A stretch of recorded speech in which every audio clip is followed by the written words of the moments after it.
Washington post ने दावा किया है कि इसराइल और हमास अमेरिकी हिमायत याफ्ता जंग बंदी की डील पर रजामंद हो गए हैं। बहुत दिनों के बाद अच्छी खबर आ रही है, जबकि कई प्रोपेगेंडे भी मलिया मेट हो रहे हैं। इसराइल ने खुद जंग शुरू करने का इंकशाफ किया है और जंग में अपनी सबसे बड़ी गलती बता दी है। सबसे पहले आपको बताते चले कि यमन के हौसी बागियों ने इसराइली माल बरदार जहाज को जुनूबी बहर अहमर से अगवा कर लिया है। अरब न्यूज के मुताबिक इसराइली फौज का कहना है कि जहाज तुर्की से इंडिया जा रहा था। ये आलमी सतह पर बहुत तशवीशनाक वाकया है। फौज का कहना है कि जहाज इसराइल की मिल्कियत नहीं और न इसके अमले में कोई इसराइली शहरी शामिल है, लेकिन याह्या सरिया ने कहा था वो इसराइल के जेरे मिल्कियत या इसराइली कंपनियों की जानिब से चलाए जाने वाले जहाजों को टारगेट करेंगे। दूसरी तरफ एक खौफनाक रिपोर्ट सामने आई और ये रिपोर्ट इसराइली हुक्काम ने खुद जारी की है। 7 अक्टूबर के हमास हमलों से मुतालिक इसराइली तहकीकाती रिपोर्ट में इंकशाफ किया गया है कि हमास के जंगजुओं का म्यूजिक फेस्टिवल पे हमले का कोई मंसूबा नहीं था। इसराइली शहरियों की अमवात की जिम्मेदार इसराइली फोर्सेस पर आयद होती है। इसराइली अखबार के मुताबिक हमास हमलों से मुतालिक पुलिस की पहली तहकीकाती रिपोर्ट में बताया गया कि 7 अक्टूबर के रोज सुपरनोवा म्यूजिकल फेस्टिवल पर हमला हमास के मंसूबे में शामिल नहीं था। जंगजुओं को फेस्टिवल का पहले से कोई इल्म नहीं था। इनका मंसूबा गजा के सरहद के करीब इसराइली बस्तियों और फौजी चौकियों को निशाना बनाना था। रिपोर्ट के मुताबिक हमास के जंगजुओं को ड्रोन और पैराशूटों के जरिए इसराइली इलाकों में उतरते वक्त फेस्टिवल का इल्म हुआ, जिसके बाद उन्होंने मौके पर ही सुपरनोवा म्यूजिक फेस्टिवल पर हमले का फैसला किया था। इसराइली अखबार ने पुलिस तहकीकात में फेस्टिवल में होने वाली हलाकतों से मुताल्लिक बताया कि 7 अक्टूबर के हमलों के वक्त मौके पर पहुंचने वाले इसराइली हेलीकॉप्टर की जंगजुओं पर जवाबी फायरिंग की जद में म्यूजिक फेस्टिवल के शुरका भी आए। रिपोर्ट के मुताबिक हमले में बच जाने वाली एक इसराइली खातून ने अक्टूबर में ही इसराइली रेडियो को बताया था कि इसराइली फोर्सेस की फायरिंग से अपने ही कई लोग मारे गए थे। फेस्टिवल पर हमास के हमले के दिन 4400 अफराद वहां मौजूद थे। हमास के जंगजुओं ने इसराइली फोर्सेस के रेडार सिस्टम और अंडरग्राउंड सेंसर जैसे हाई सिक्योरिटी रुकावटें तोड़ते हुए फेस्टिवल फौजी पोस्टों और इसराइली कस्बों पर हमला करके 1200 से ज्यादा लोगों को हलाक कर दिया था। रिपोर्ट में बताया गया हमास की जानिब से ये यरगमाल बनाए गए अफराद से की गई इन्वेस्टिगेशन और इसराइल की जवाबी कार्रवाई में जान गंवाने वाले जंगजुओं से बरामद होने वाले टारगेट लोकेशन के नक्शों और दीगर जराये से जमा किए गए शवाहिद की बुनियाद पर पुलिस इन्वेस्टिगेटर इस नतीजे पर पहुंचे कि फेस्टिवल पर हमला हमास के मंसूबे में शामिल नहीं था। हमास के जंगजुओं ने फेस्टिवल पर हमला सरहद से आकर नहीं किया था, बल्कि इस हमले के लिए उन्होंने करीबी हाईवे का इंतखाब किया था। रिपोर्ट में बताया गया कि इब्तदाई तौर पर 2 रोज म्यूजिक फेस्टिवल के लिए जुमेरात और जुम्मे के दिनों का ऐलान किया गया था। ताहम बाद में मंगल के रोज इसमें 1 रोज का इजाफा करते हुए फेस्टिवल को हफ्ते तक जारी रखने का फैसला किया गया था, जो एक दावे के मुताबिक इसराइली एजेंसियों ने किया था ताकि वो कार्रवाई कर सकें और इल्जाम हमास पर डाला जा सके। ये भी इंकशाफ हुआ कि म्यूजिक फेस्टिवल पर हमास के पहले रॉकेट के हमले से कबल ही बड़ी तादाद में शुरका हमले के मुकाम से दूर निकल चुके थे। ताहम मौके पर मौजूद काफी शुरका हमास के जंगजुओं पर जवाबी हमला करने वाले इसराइली फोर्सेस के हेलीकॉप्टर की फायरिंग से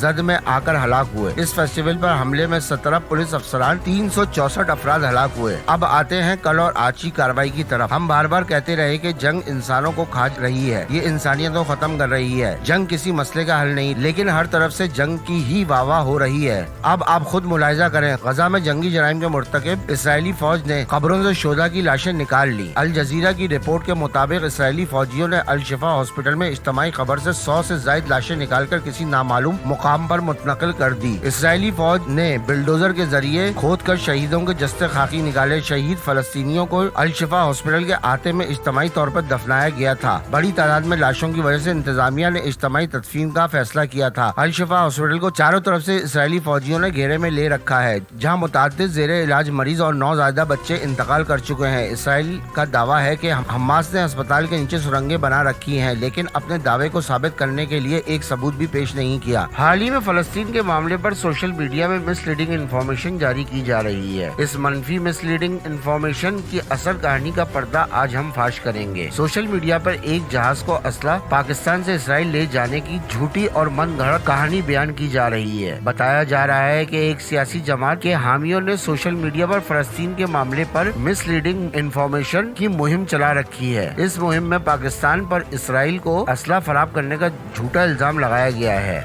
لیکن حقیقت یہ ہے کہ بحرین سے راولپنڈی جانے والی پرواز افغان مہاجرین کے برطانوی انخلا کا حصہ ہے، نہ کہ اسلحے کی کھیپ کی اسرائیلی منتقلی ہے۔ دوسری جانب سوشل میڈیا کے اس پروپیگنڈے کو بھارتی میڈیا نے خبر بنا کر پیش کیا۔ ایک طرف ہم خود اپنے ملک کے خلاف منفی مہم چلا رہے ہیں تو دوسری طرف دنیا بھر میں سوشل میڈیا اسرائیل اور مغرب حق میں متحرک ہے۔ دنیا بھر میں بڑے بڑے سوشل میڈیا پلیٹ فارمز اسرائیل کے کہنے پر غزہ جنگ سے متعلق پوسٹیں ہٹانے لگی۔ اس جھوٹے پروپیگنڈے کے بعد اسرائیلی حکام کی جانب سے سوشل میڈیا پلیٹ فارم سے بھی پوسٹیں ہٹانے کی خبریں سامنے آئی ہیں۔ رپورٹس کے مطابق اسرائیل کی درخواست پر فیس بک کی سرپرست کمپنی میٹا اور ٹک ٹاک نے غزہ جنگ سے متعلق ہزاروں پوسٹیں ڈیلیٹ کر دی ہیں۔ غزہ کے الشفا ہاسپٹل سے متعلق اسرائیلی جھوٹے دعوے کا مغربی میڈیا بھی پول کھولنے لگا ہے۔ رپورٹس میں کہا گیا ہے کہ ٹک ٹاک، فیس بک اور انسٹاگرام کو اسرائیل سے 8,000 سے زائد درخواستیں ملی ہیں۔ اسرائیلی درخواستوں میں شامل 94% غزہ جنگ پوسٹوں کو ایپ سے ہٹا دیا گیا ہے۔ اسی طرح دنیا کے امیر ترین شخص اور ایکس کے مالک ایلن ماسک میں فلسطینیوں کے حق میں پوسٹ کرنے والوں کا اکاؤنٹ معطل کرنے کی دھمکی دی ہے۔ اسرائیلی بربریت اور فلسطینی نسل کشی پر شدید الفاظ میں مذمت کرنے والے ایلن ماسک نے ایکس پر فلسطینیوں کے حق میں 2 جملے لکھنے پر پابندی عائد کر دی ہے۔ ایلن ماسک نے ایکس پرنٹ جاری کردہ بیان میں کہا کہ جو کوئی بھی ایکس پر فلسطینیوں کے مقبول نعرہ دریا سے سمندر تک یا 9 آبادیات کا خاتمہ لکھے گا، اس کا اکاؤنٹ معطل کر دیا جائے گا۔ ایلن ماسک کے اس فیصلے پر ہیومن رائٹس واچ کے ڈائریکٹر عمر شاکر شدید تنقید کی ہے۔ انہوں نے سوشل میڈیا پر لکھا کہ پرامن اور جائز تقریر پر صارفین کو خاموش کرنے کی دھمکی دینا ایلن ماسک کی نچلی سطح ظاہر کرتی ہے۔ تمام سوشل میڈیا پلیٹ فارم پر ایکس ایسا ہے جہاں بولنے اور لکھنے کی آزادی بہت بہتر ہے۔ خصوصاً اسرائیل اور فلسطین پر ایکس نے کمال کر دکھایا ہے۔ دنیا میں 2 پلیٹ فارمز میں اسرائیلی اور ان کے سرپرست ہو کر امریکہ، برطانیہ اور دیگر کو جتنا نقصان پہنچایا شاید ہی کبھی پہنچا ہو۔ الجزیرہ کو تو براہ راست امریکہ نے دھمکیاں دی۔ امریکی سیکرٹری خارجہ نے قطر کو کال کر کے اسے اوقات میں رہنے کا پیغام دیا۔ دوسری طرف ایلن ماسک بھی نشانے پر آ چکا ہے۔ اس کی ایک پوسٹ کے ساتھ محض اتفاق کو ان کا جرم قرار دیا گیا اور انہیں دفاعی پوزیشن میں لا کر کھڑا کر دیا۔ تماشا دیکھیے کہ اسرائیلی جارحیت میں اس کے ساتھ ہی نمبر 1 امریکہ نے ایکس کے اشتہارات بند کر دیے ہیں۔ ایلن ماسک پر وائٹ ہاؤس کی جانب سے یہود دشمنی اور نسل پرستی پر مبنی نفرت کو فروغ دینے کا الزام لگایا گیا۔ وائٹ ہاؤس کے مطابق یہ ہمارے اقتدار کے خلاف ہے کہ ایک شخص نے اپنے پلیٹ فارم پر یہ آزادی کیوں دے رکھی ہے کہ ظالم اور جابر اسرائیل اور اس کے سرپرستوں کی حقیقت دنیا کے سامنے لائی جائے۔ ناظرین، سوشل میڈیا پر کئی ایسے بھی لوگ ہیں جو فلسطین سے اظہار ہمدردی کر کے پیسے کما رہے ہیں۔ سوشل میڈیا پہ کئی ایسے انفلوئنسر اسرائیل اور غزہ کی جنگ سے متعلق غلط معلومات اور دل خراش مناظر ایکس پر پوسٹ کر کے ان کی تکلیف سے پیسہ کما رہے ہیں۔ اکتوبر میں انگریزی زبان میں ان انفلوئنسرز کا شائع کردہ مواد سب سے زیادہ دیکھا اور شیئر کیا گیا ہے۔ انفلوئنسر مشرق وسطیٰ کے ماہر نہیں ہیں۔ انہوں نے حماس کی طرف سے ڈھائے گئے مظالم سے انحراف کر کے اور پرانی ایڈٹ کی ہوئی یا مصنوعی ذہانت کا استعمال کر کے بنائی ہوئی تصویروں سے موجودہ واقعات کی تصویر کشی کر کے لاکھوں فالوورز حاصل کیے۔ غلط معلومات کا مطالعہ کرنے والے ماہرین کا کہنا ہے کہ اکاؤنٹس اشتعال انگیز اور اکثر غلط مواد پوسٹ کر کے واقعات سے رقم کماتے نظر آتے ہیں۔ اس مواد سے ایسے اکاؤنٹس کو ایکس کے ریونیو شیئرنگ اسکیم کے تحت پیج سبسکرائبرز اور آمدن ملتی ہے۔ ایسے مشہور ہونے والے نئے انفلوئنسرز کی قیادت 24 سال کے جیکسن ہیکل کر رہے ہیں۔ وہ روسی صدر پیوٹن کے حمایتی ہیں۔ اسرائیل اور غزہ میں تشدد کے بڑھنے کے بعد سے جیکسن کے اکاؤنٹ پر ان کے فالوورز 4 گنا بڑھ کر 20 لاکھ ہو گئے اور اس جنگ کے موضوع پر ایکس پر پوسٹ کرنے والے تمام اکاؤنٹ سے انہیں سب سے زیادہ ویوز، ری ٹویٹ، لائکس اور جواب ملے۔ اس سب کے بجائے ایک خاص قسم کی ٹویٹس ہیں جو وہ کر رہے ہیں۔ وہ مسلسل غلط اور گمراہ کن دعوے کر رہے ہیں اور جیکسن کی پوسٹ کو ایکس پر 7 اکتوبر سے 2 کروڑ مرتبہ شیئر کیا گیا ہے۔ ایلن ماسک نے پیسوں کے عوض ایکس سپریم اور پریمیم پلس سبسکرپشن متعارف کرائے۔ پیسے دینے والوں کے ریپلائز کو بوسٹ ملتا ہے، یعنی وہ فیڈ پر پہلے نظر آتے ہیں۔ وہ ایکس کے ریونیو شیئرنگ اسکیم کے تحت اشتہاروں سے پیسے بھی حاصل کرنے کے اہل ہوتے ہیں۔ آپ اپنے کانوں اور ہاتھوں کو ہاتھ لگا دیں کہ یہ کیسے لوگ ہیں جو دوسرے پر ہونے والے ظلم سے پیسے کما رہے ہیں۔ اب آپ کو کچھ ورلڈ کپ کے حوالے سے بتا دیں۔ اصل میں ورلڈ کپ فائنل تو آسٹریلیا نے جیت لیا، لیکن ایک ایسا مرد مجاہد بھی تھا جس نے میچ ختم ہونے سے قبل ہی سب کچھ اپنے نام کر لیا،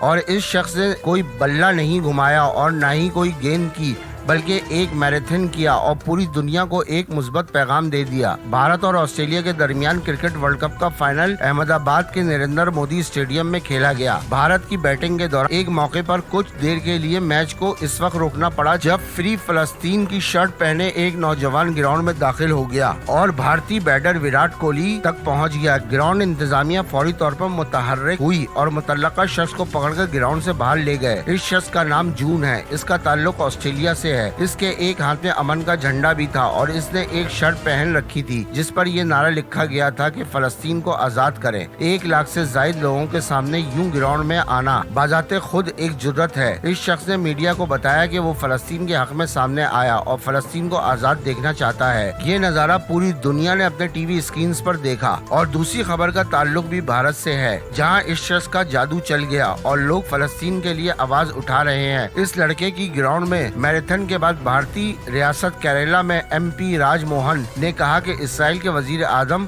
नेतन्याहू को बगैर मुकदमे चलाए गोली मारकर कत्ल कर देना चाहिए। आज नेतन्याहू एक जंगी मुजरिम के तौर पर दुनिया के सामने खड़ा है। फलस्तीनियों पर होने वाले इसराइली अफवाज के मजालिम की वजह से किसी मुकदमे की समाअत के बगैर नेतन्याहू को गोली मारकर हलाक किया जाए। दूसरी तरफ हमास और इसराइल के माबैन अमन मुआहदे की बाज़गश्त चल रही है। कतर के वजीर आजम शेख मोहम्मद बिन अब्दुल रहमान अल सानी ने कहा कि इसराइल और हमास के दरमियान मुआहदे के लिए कुछ मामूली चैलेंजेस का सामना है।